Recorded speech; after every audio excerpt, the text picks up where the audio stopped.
Jean-Jacques, who is a man who has got very used to living by himself, and is rudely awakened one morning by the entrance of a beautiful young woman, and finds his life thrown into an absolute mess.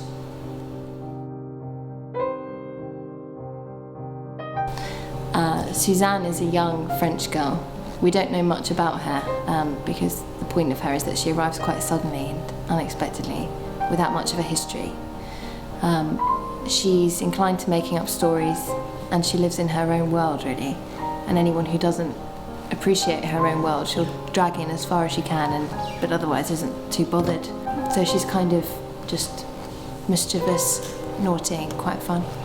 They kind of achieve a whole marriage, don't they? They do. They kind of achieve a life's negotiating love and romance. That's right. That's what Carrier says. He says what we see in the theatre on over 3 nights and 3 days would take most people 3 months or 3 years, or maybe never happen at all, because they go through all kinds of, from the moment of seeing each other, all kinds of things that would happen in everyday life.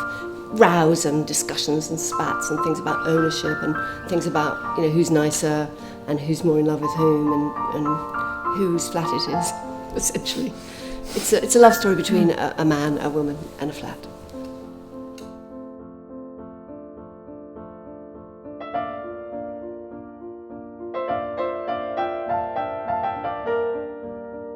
I had the most wonderful evening.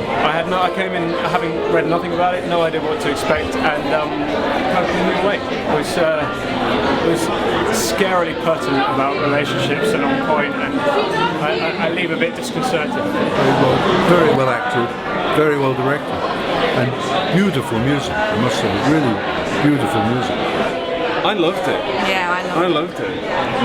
It was odd because we did it together 10 years ago, so it was that strange feeling of sitting there trying to remember bits and then wonder why we didn't remember certain other bits. But it's fantastic. We never remembered any of it. Even at the time, I didn't remember much of it. But this is a great show, and because you're in the room with them, it works.